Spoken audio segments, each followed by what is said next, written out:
शुभ दिवसे रामचंद्र स्वामी देवता संपूर्ण अभिवृद्धि अर्थम दीक्षा नगरे सीता समेत रामचंद्र स्वामी देवता ब्रह्मोत्सव सायमानम्यं साकुटुम्बस्य सर्वसात्मेनस्य शिवनोल्लगोत्रद्वस्य गंगारेड्डिनामदेशीमानस्य गोत्रद्वस्य पटेल रमेश रेड्डिनामदेशीमानस्य लावण्यानाम्यां सह कुटुम्बस्याः गोत्रद्वस्य भूपतिनामदेशीमानस्य विनोदिनीनाम्यां सह कुटुम्बस्याः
शुभे यौवने मंगले मुहूर्ते अत्र पृथिव्यां लोकरक्षण हेतुना खंडे बद्धामि सुभगे वन्दे वज्रदां जदा कल्यन्तन्तुनानेन आलय रक्षण हेतुना खंडे बद्धामि राम रक्षण हेतुना खंडे बद्धामि सुभगे वन्दे वज्रदां जदा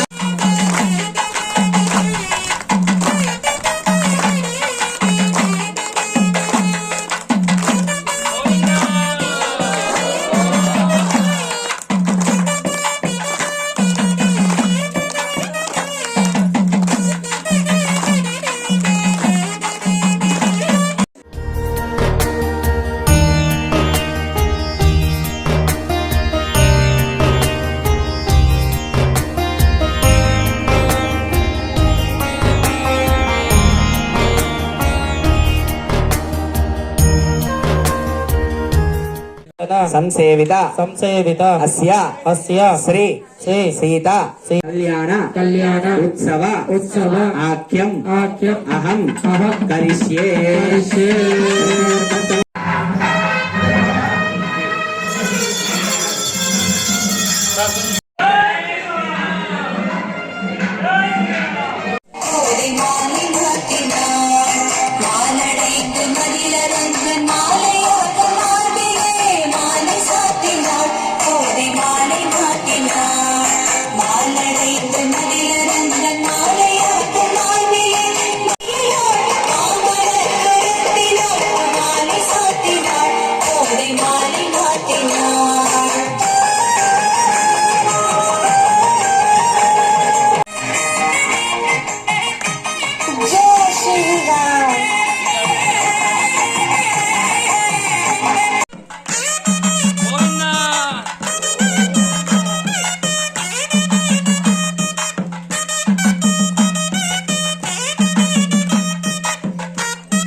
शुभगमङ्गलम् रामदास मृदुल हृदय तामरसलिला स्वामी भद्रगिरिधराय दिव्यमङ्गलम् रामचन्द्राय जनकराज रामनोहराय मावकान्दाय कल्याण ध्येर्ध्यान्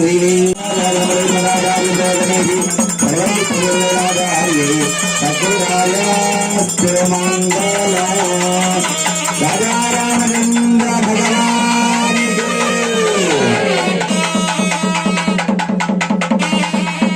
दाशरथाय विद्महे सीतावल्लभाय धीमहि तन्नो रामचंद्र प्रचोदयात् जनकात्मजाय विद्महे रामपत्न्यै धीमहि दाशरथाय विद्महे रामानुजाय धीमहि लक्ष्मण प्रचोदयात् आञ्जनेयाय विद्महे वायुपुत्राय धीमहि हनुमत् प्रचोदयात् देव्याहन्त भोगोऽस्तु देव्याहन्त भोगोऽस्तु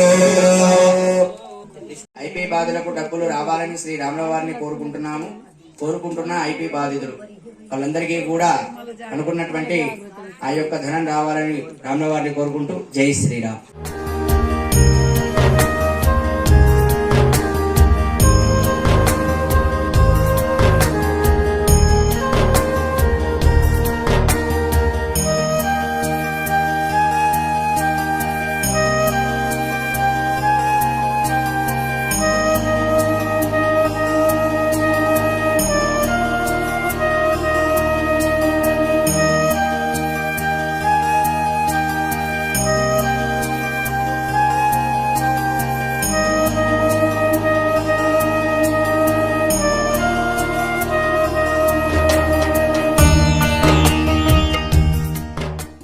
డిచ్పల్లి నిజామాబాద్ రూరల్ నియోజకవర్గంలోని డిచ్పల్లి కిల్లా రామాలయంలో మరి వాళ్ళ వార్షికోత్సవాల సందర్భంగా సీతారామచంద్ర స్వామి కళ్యాణోత్సవంకి మరి మన కిల్లా రామాలయానికి నాతో పాటు మన రాష్ట్ర tourism corporation chairman Ramesh Reddy గారు, అదేవిధంగా మన సీనియర్ నాయకుడు మరి పార్టీ ప్రధాన కార్యదర్శి నాగేష్ రెడ్డి గారు, పిసిసి డెలిగేట్ శేఖర్ గౌడ్ గారు, అదేవిధంగా మన తారాచంద్ గారు డిసిఎంఎస్ చైర్మన్ గారు, మార్కెట్ కమిటీ చైర్మన్ గారు ముప్ప గంగారెడ్డి, వీళ్ళందరూ కూడా మన మండల పార్టీ అధ్యక్షులు అందరూ కూడా రావడం జరిగింది. ఇక్కడ ఉత్సవాల్లో పాల్గొందాము, తర్వాత ఈ టెంపుల్ని కూడా విజిట్ చేద్దామనే ఉద్దేశంతో రమేష్ రెడ్డి గారు రావడం జరిగింది. వారికి ఈ టెంపుల్ అంతా కూడా పరిసర ప్రాంతాలంతా కూడా చూపించి ఈ యొక్క టెంపుల్ యొక్క ప్రాముఖ్యత ఏదైతే ఇప్పుడు 600 సంవత్సరాల క్రితము శాతవాహన రాజులు కట్టినటువంటి ఈ దేవస్థానం, దీన్ని ఒక హెరిటేజ్ కింద మరి ఆర్కియాలజీ డిపార్ట్మెంట్ వాళ్ళు మనం దీన్ని మెయింటైన్ చేస్తూ ఉన్నారు. దీన్ని మనం ఇంకా ఎందుకంటే ఇది హైవేకు దగ్గరగా ఉంది, మరి ఇక్కడ రోడ్డు ట్రైన్ కానీ అన్నీ కూడా దగ్గరగా ఉండి మరి ఇప్పుడు గుట్ట మీద ఇంత మంచి స్థలంలో ఇక్కడ దేవస్థానం ఉంది కాబట్టి దీన్ని ఒక టూరిజం హబ్గా తయారు చేయాలనే ఉద్దేశంతో మీకు అందరు కూడా తెలుసు, ఒక 4 months బ్యాక్ మనం టూరిజం డిపార్ట్మెంట్ నుండి ఒక డిఈ గారు కూడా రావడం జరిగింది. ఆయన కూడా అన్నీ ఇన్స్పెక్ట్ చేసి ప్రపోజల్స్ పెట్టుకొని మరి వాళ్ళ స్వయాన మరి టూరిజం కమిటీ చైర్మన్ గారే వచ్చి ఇక్కడ దీన్ని మేము ఏమడుగుతున్నామంటే దీన్ని ఇక్కడ మొత్తం కూడా గ్రీనరీ ల్యాండ్స్కేపింగ్ అంతా చేసి ఈ రోడ్డు కూడా ఇక్కడ వెహికల్స్ పైదాకా వచ్చేటట్టు చూసి, తర్వాత ఇక్కడ చుట్టుపక్కల ఉన్నటువంటి ఈ చెరువు కట్ట కానీ ఈ ప్రాంతం టెంపుల్ జాగానే కాకుండా ఇంకా పక్క జాగాలకు ఏదైతే గవర్నమెంట్ భూమి ఉందో దానంతా కూడా గ్రీనరీగా డెవలప్ చేసి ఇక్కడ ఈ టెంపుల్లో అవసరం ఉంటే ఒక బోటింగు, తర్వాత ఒకటి ఇక్కడ కెఫెటేరియా అంటే రీక్రియేషన్ సెంటరు, పిల్లలు ఆడుకోవడానికి ఒకటి ఇదంతా కూడా పార్కు లాంటిది అంతా కూడా తయారు చేసి మరి బాసరు అయిన ప్రతి టూరిస్టు ఈ రామాలయాన్ని దర్శనం చేసుకొని మరి ఇక్కడ ఒక 1 గంటనో 2 గంటలో స్పెండ్ చేసి ఆహ్లాదకరమైన వాతావరణం క్రియేట్ చేసేటట్టు ఉండాలన్నది మా కోరిక. దాంట్లో మరి మన గ్రామస్తులు అదేవిధంగా టెంపుల్ కమిటీ వాళ్ళు కూడా రమేష్ రెడ్డి గారికి ఒక వినతి పత్రం ఇవ్వడం జరిగింది. సో ఇక్కడ ఏంటంటే ఈరోజు ముఖ్యంగా మీరందరూ కూడా తెలుసు, పెద్దలు రేవంత్ రెడ్డి గారి నాయకత్వంలో మరి ముఖ్యమంత్రి అయిన తర్వాత ఇప్పుడు 14 నెలల్లో టూరిజంకు అత్యధిక ఇంపార్టెన్స్ ఇస్తూ ఉన్నారు. ఎందుకంటే ఇవాళ ఏ దేశంలో చూసినా కానీ మరి టూరిజం అన్నది ప్రధానమైన ఎంప్లాయ్మెంట్ జనరేషన్ కింద ఉంది. సో మనకు భారతదేశంలో మరి ముఖ్యంగా మనకు తెలంగాణలో చాలా టూరిజం స్పాట్స్ ఉన్నాయి. ఇప్పుడు మన జిల్లాలోనే మనకు ఇప్పుడు ఆదిలాబాద్లో బాసర్తో పాటు మనకి ఇక్కడ కిల్లా రామాలయము, అదేవిధంగా పోచంపాడు ప్రాజెక్టు కానీ మరి ఇక్కడ నిజాం సాగర్ ప్రాజెక్టు కానీ ఇంకా ముఖ్యంగా మన నియోజకవర్గంలో అనంతస్వామి టెంపుల్ అని ఒకటి ఉంటుంది గుండారం దగ్గర. ఆ గుండారం చెరువు పైన ఇట్లనే ఉంటుంది, సేమ్ ఆహ్లాదకర వాతావరణం ఉంటుంది. ఆ టెంపుల్ను మళ్ళీ ఇక్కడ ఈ రామడుగు ప్రాజెక్టు కూడా మనకున్న ఏకైక medium range project 1 TMC water ఏదైతే ప్రాజెక్ట్ ఉందో అక్కడ కూడా మనం బోటింగ్ కానీ అక్కడ కూడా ఇరిగేషన్కి సంబంధించిన ల్యాండ్ ఉంది, దాన్ని కూడా మనం టూరిజం కింద వాడుకుందామని చెప్పి అనుకుంటున్నాం. ఈ మూడింటిని కూడా టూరిజం సర్క్యూట్లో బాసా సర్క్యూట్లో ఇంక్లూడ్ చేయాలి, టూరిజం హబ్గా దీన్ని తయారు చేయాలనే ఉద్దేశంతో రమేష్ రెడ్డి గారిని విజిట్ చేయమని కోరడం జరిగింది. అది తప్పకుండా వాళ్ళు సానుకూలంగా స్పందించారు. తను కూడా మాట్లాడతాడు ఇప్పుడు. అయితే ఇదే కాకుండా మరి వాళ్ళ మీకు అందరు కూడా తెలుసు, రాష్ట్ర ప్రభుత్వం వచ్చిన తర్వాత మరి చిత్తశుద్ధితోని ఆర్థిక ఇబ్బందులు ఉన్నప్పటికీ చెప్పినవన్నీ కూడా చేస్తూ ఉన్నాం. ఒక్కొక్కటిగా మహిళలకు ఉచిత బస్సు ప్రయాణం కానుండి ఇవాళ నిన్న చేసినటువంటి మరి ఇందిరమ్మ ఇండ్లు కానీ మరి రైతు భరోసా కానీ అదేవిధంగా ఆత్మీయ భరోసా కానీ ఇవన్నీ కూడా ఏదైతే చేస్తూనే ఉన్నాం. మరి ఇవాళ బీసీ కులగణన జరిగింది. ఇది ఒక చరిత్రాత్మకమైన ఘట్టం. ఇది భారతదేశంలోనే ఏ రాష్ట్రంలో ఈ గతంలో ఏ ప్రభుత్వం చేయనటువంటి క్యాస్ట్ సెన్సెక్స్ చేసిన తర్వాత పారదర్శకంగా అంటే నేను కూడా అప్పుడు స్వయాన ఈ మన కాన్స్టిట్యున్సీలో చాలా గ్రామాలలో నేను విజిట్ చేయడం జరిగింది. ఏది సర్వే చేసినప్పుడు ఒక్కొక్క బుక్లెట్లో 75 ప్రశ్నలు, దాంట్లో ఒక ఎన్యూమరేటర్ను 150 ఇండ్లకు పెట్టి దానికి 10 మందికి ఎన్యూమరేటర్లకు ఒక సూపర్వైజర్ని పెట్టి పగడ్బందీగా రోజు 8 నుండి 10 అంటే హౌసెస్ మాత్రమే చేయడం జరిగింది. ఏ మాత్రం తప్పు లేకుండా మళ్ళీ ప్రతి అప్లికేషన్ మీద కూడా ఎన్యూమరేటర్ సంతకమే కాకుండా ఇంటి ఓనర్ సంతకం కూడా తీసుకున్నారు. అంటే there is no chance for neglects కానీ ఇలా తప్పు జరగడానికి వీల్లేదు. ఇవాళ కాంగ్రెస్ పార్టీ ప్రభుత్వము 1 కోటికి పైన కుటుంబాలను బీసీ అంటే కులగణన చేసి ఇవాళ మొత్తం స్టాటిస్టిక్స్ బయట పెడితే ఇవాళ బీసీలో ఒక జనాభా 56%. గతంలో ఈ సమగ్ర కుటుంబ సర్వే అని కేసీఆర్ చేసిండు. ఆ సర్వే కేసీఆర్ కుటుంబంకే పరిమితం అయిపోయింది. అది ప్రజలలో పెట్టలేదు, క్యాబినెట్లో పెట్టలేదు, హౌస్లో పెట్టలేదు. కాబట్టి దాన్ని తీసుకొని వాళ్ళు ఏదో మాట్లాడుతున్నారు. అప్పుడు కూడా బీసీల జనాభా 51% ఉంది. మళ్ళా ఓసీల జనాభా అప్పుడు 21% చూపించారు. ఇప్పుడు మేము చేసిన సర్వేలో మరి 14%, 15% వస్తూ ఉన్నది.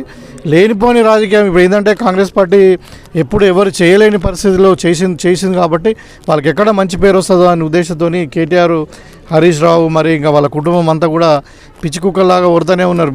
అంటే వాళ్ళు చేసింది ఎక్కడ డాక్యుమెంటేషన్ లేదు, బట్ పబ్లిక్ డొమైన్లో పెట్టలే, దానికి అధికారిక పత్రం కాదు, అది క్యాబినెట్లో డిసిషన్ తీసుకులే.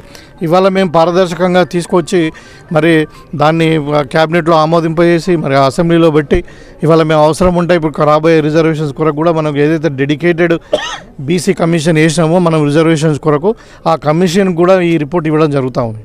సో అదేవిధంగా ఎస్సీ కేటగరైజేషన్ కూడా ఇది ఒక చరిత్రలో మా ముఖ్యమంత్రి గారు ఇట్లా సుప్రీంకోర్టు ఆర్డర్ వచ్చిందో లేదో 1 గంట లోపలనే స్పందించిండు. ఇవాళ మేము 1 మంత్ కమిషన్ వేసి దాన్ని పారదర్శకంగా తయారు చేసి మొత్తం 3 కేటగిరీలు వేసి మొత్తం 15% రిజర్వేషన్ డిసైడ్ చేసారు. ఏ కేటగిరీలో 1%, బి కేటగిరీలో 9%, సి కేటగిరీలో 6%. ఇవి ఇలా విధంగా చేస్తూ ఉంటే ఇవాళ వాళ్ళు అంటే ఆధారాలు లేకుండా మరి ఒకళ్ళేమో ఇది సర్వే తప్పు అంటారు, ఇంకోలేమో ఇంకో రకంగా ఉన్నది. కాబట్టి ప్రజలకు నేను కోరుకునేది ఒకటే, కాంగ్రెస్ యొక్క చిత్తశుద్ధిని, కాంగ్రెస్ పార్టీ యొక్క ఎమ్మెల్యే గారైన భూపతి రెడ్డి గారికి, నాగేష్ రెడ్డి గారికి, నాతో పాటు ఇక్కడికి విచ్చేసిన కాంగ్రెస్ పార్టీ నాయకులందరికీ నా హృదయపూర్వక నమస్కారాలు తెలియజేస్తూ ఈరోజు డిచ్పెల్లిలో సీతారామచంద్ర స్వామి ఆలయంలో బ్రహ్మోత్సవాలకు సంబంధించి ఈరోజు మరి మేమందరం కూడా ఇక్కడ పాల్గొనడానికి రావటం జరిగింది. దాదాపుగా 14th సెంచరీలో నిర్మాణం జరిగినట్టు మరి టెంపుల్కు సంబంధించి ఆధారాలు కానివ్వండి, మరి దాదాపుగా 600 ఏళ్ళ చరిత్ర కలిగిన ఈ టెంపుల్ని సందర్శించినందుకు, ఈ అవకాశం కల్పించినందుకు మరి మా నాయకులందరికీ కూడా నా హృదయపూర్వక నమస్కారాలు తెలియజేస్తూ మరి ఈరోజు మన సంస్కృతి సాంప్రదాయాల్ని మనతో పాటు భవిష్యత్ తరాలకు అందించాల్సిన బాధ్యత మన మీద ఉంది, ప్రభుత్వాల మీద ఉంది. ముఖ్యంగా మరి పురాతనమైన ఈ సీతారామచంద్ర ఆలయాన్ని రక్షించుకొని దీనిని ఇంకా కూడా డెవలప్మెంట్ చేసుకొని ముందు భవిష్యత్ తరాలకు కూడా దీన్ని అందించాలి.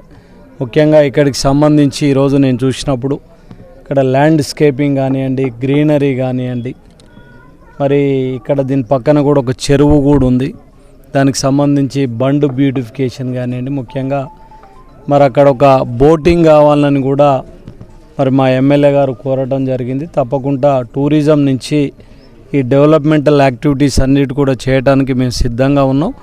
రేపు మార్చి తర్వాత వచ్చే నిధులలో దీన్ని ప్రత్యేకంగా మరి నేను ఎంత దూరం కూడా చూడాలి, దీని డెవలప్మెంట్లో నేను కూడా భాగస్వామ్యం కావాలని చెప్పి మరి రావటం జరిగింది. ముఖ్యంగా మీ అందరికీ కూడా తెలుసు, కాంగ్రెస్ ప్రభుత్వం ఏర్పడి రేవంత్ రెడ్డి గారు ముఖ్యమంత్రి అయిన తర్వాత అంటే ఈ రాష్ట్రాన్ని ముందుకు తీసుకుపోయే క్రమంలో మరి టూరిజాన్ని కూడా ఒక ఇంపార్టెంట్ రోల్గా తీసుకొని టూరిజం ద్వారా ఇటు ఎంప్లాయ్మెంట్ క్రియేషన్ కానివ్వండి, టూరిస్టులకు మంచి వసతులు కల్పించడం కానివ్వండి, ముఖ్యంగా ప్రభుత్వ ఎకానమీ కూడా మరి ఇంకో దశకు పోవాలనంటే టూరిజం ద్వారానే సాధ్యమైందని చెప్పి ఈరోజు పెద్ద ఎత్తున టూరిజానికి పెద్దపీట వేసి టెంపుల్ టూరిజం కానివ్వండి, ఈకో టూరిజం కానివ్వండి, నార్మల్ టూరిజం కానివ్వండి, మెడికల్ టూరిజం, ఇది పెద్ద ఎత్తున కూడా రాష్ట్ర ప్రభుత్వం ఒక దృఢ సంకల్పంతో ముందుకెళ్లే పరిస్థితి ఉంది. కాబట్టి ఖచ్చితంగా ఇలాంటి పురాతనమైన ఆలయాలను కాపాడుకొని